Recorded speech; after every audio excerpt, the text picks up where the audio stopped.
Hello friends, आज के इस वीडियो में मैं गीता शेखावत आपका स्वागत करती हूँ। और आज के इस वीडियो में हम बात करने जा रहे हैं सहसंबंध के विषय में।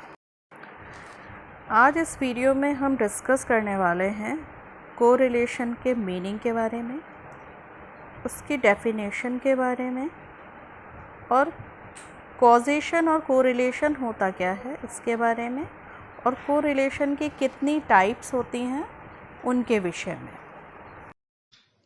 जैसे कि हम अपने आसपास देखते हैं तो हमारे आसपास कई घटनाएं जो हैं वो एक दूसरे से संबंधित होती हैं। जैसे अगर हम मौसम की बात करें तो मौसम का प्रभाव जो है वो हमारी फसलों पर पड़ता है।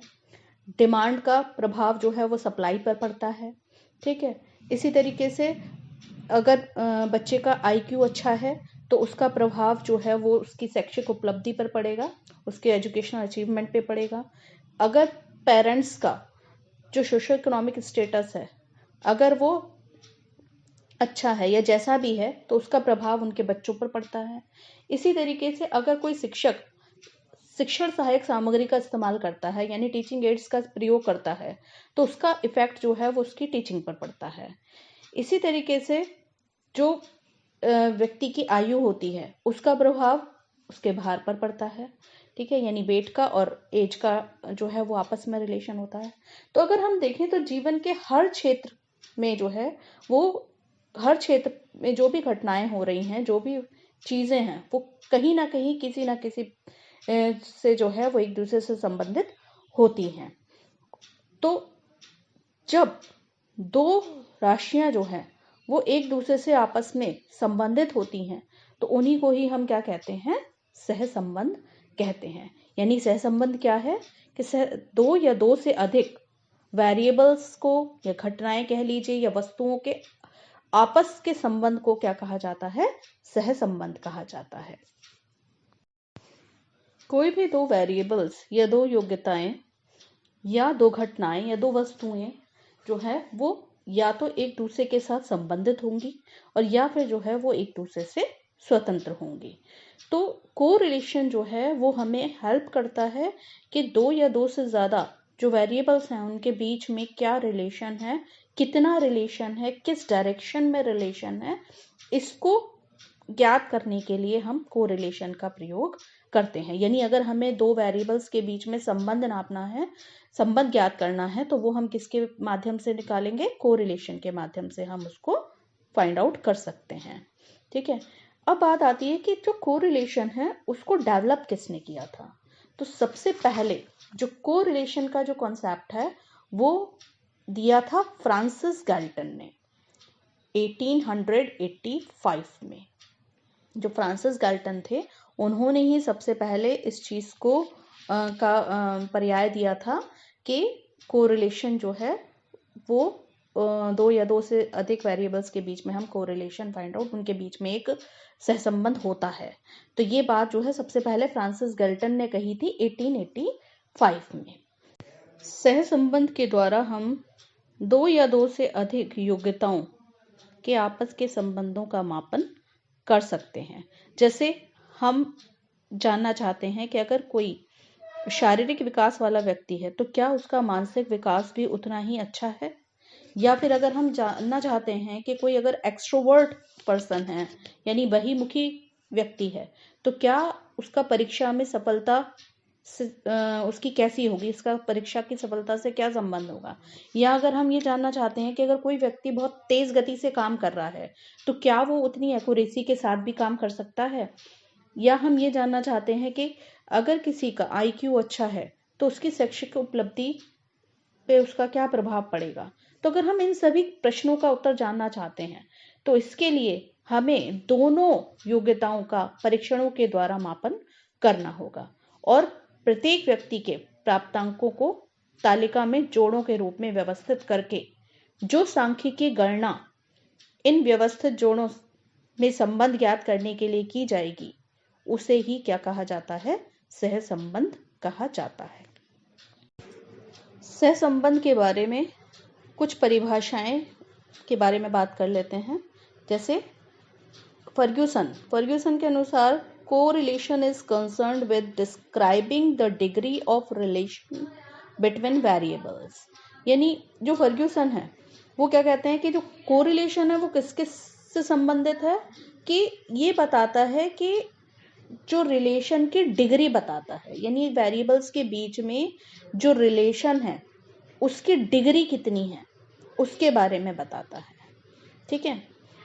दूसरा हम बात करते हैं जैसे जेपी गिलफोर्ड के अनुसार कि coefficient of correlation is a single number that tells us to what extent two things are related, to what extent variation in the one go with the variation in the other.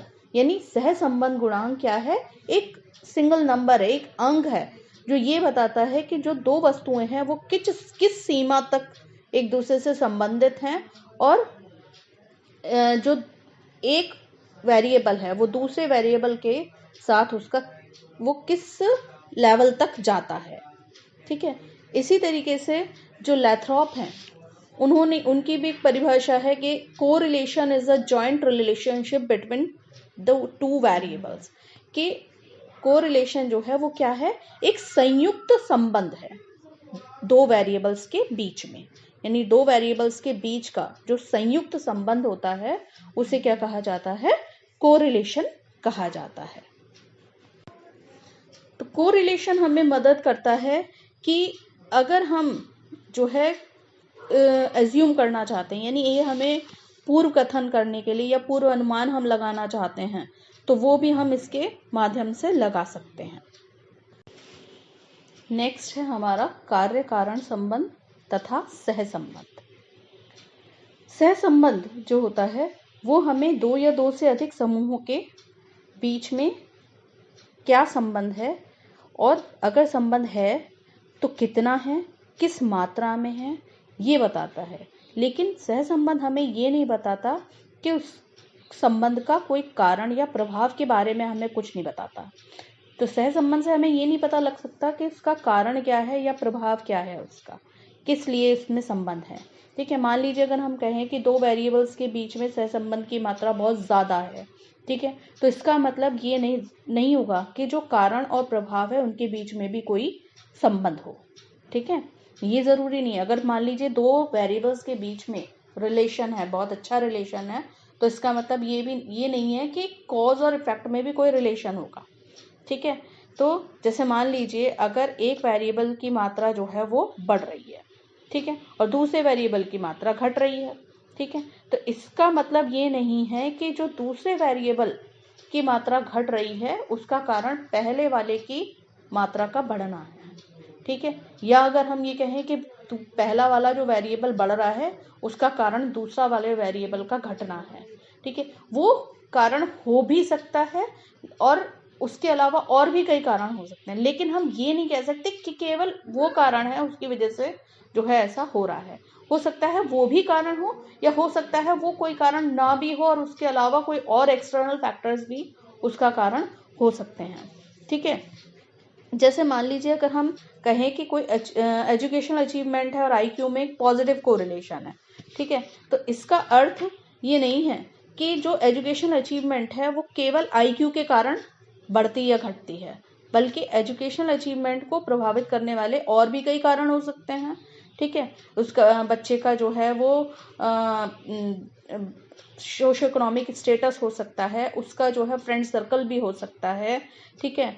और teachers का जो है classroom का environment हो सकता है। तो बहुत सारे फैक्टर्स होते हैं जो उसके आईक्यू पर इफेक्ट डाल सकते हैं, उसके एजुकेशनल अचीवमेंट पर इफेक्ट डाल सकते हैं। हम ये नहीं कह सकते कि केवल आईक्यू अच्छा है इस वजह से उसका एजुकेशनल अचीवमेंट अच्छा है, तो उसमें कई और फैक्टर्स हैं जो इम्पोर्टेंट रोल प्ले करते हैं। ठीक है। तो दो वेरिएबल्स के बीच में अगर सहसंबंध की मात्रा के आधार पर हम ये नहीं कह सकते कि वेरिएबल्स के रियल कॉज क्या हैं। हम केवल जो वेरिएबल्स हैं उनके रियल कॉज को एज्यूम तो कर सकते हैं, लेकिन कार्य कारण संबंध के लिए हमारे पास सफिशिएंट मात्रा में एक्सपेरिमेंटल एविडेंसेस होना जरूरी है, ताकि हम उनको जो है वो प्रस्तुत कर सकें और तब हम जो है कार्य कारण संबंध बता सकते हैं। अब बात करते हैं इसके काइंड्स के बारे में, यानी कोरिलेशन जो है वो कितने काइंड्स होते हैं, कितने इस प्रकार का होता है। अगर हम कोरिलेशन को देखें तो वो दो तरह का कोरिलेशन होता है। एक तो होता है आपका क्वांटिटेटिव कोरिलेशन यानी मात्रात्मक सहसंबंध, और दूसरा होता है आपका क्वालिटेटिव कोरिलेशन यानी गुणात्मक सहसंबंध। ठीक है, तो सबसे पहले बात करेंगे मात्रात्मक सहसंबंध की यानी क्वांटिटेटिव कोरिलेशन की। क्वांटिटेटिव कोरिलेशन जो है वो 5 प्रकार का होता है। वैसे अगर हम कहें तो मोस्टली तीन टाइप का रहता है, लेकिन इसमें दो और भी हैं आपके, परफेक्ट पॉजिटिव और परफेक्ट नेगेटिव। तो इस तरीके से मिलाकर ये टोटल 5 तरह का होता है। तो सबसे पहले आपका आता है पॉजिटिव कोरिलेशन यानी धनात्मक सहसंबंध। दूसरा होता है परफेक्ट पॉजिटिव कोरिलेशन यानी पूर्ण धनात्मक सहसंबंध। तीसरा होता है आपका नेगेटिव कोरिलेशन यानी ऋणात्मक सहसंबंध। और चौथा है आपका परफेक्ट नेगेटिव कोरिलेशन यानी पूर्ण ऋणात्मक सहसंबंध। पांचवा है आपका जीरो कोरिलेशन यानी कि शून्य सहसंबंध। ठीक है, और दूसरी तरफ अगर हम देखें तो जो आपका गुणात्मक सहसंबंध होता है उसमें दो तरह के कोरिलेशन होते हैं। एक तो होता है आपका लीनियर कोरिलेशन, ठीक है, यानी रेखीय सहसंबंध। ठीक, और दूसरा होता है इसके अंदर कर्वीलीनियर कोरिलेशन यानी वक्रात्मक सहसंबंध। नेक्स्ट वीडियो में हम इन टाइप्स ऑफ कोरिलेशन को डिटेल में पढ़ेंगे। Thank you, have a nice day.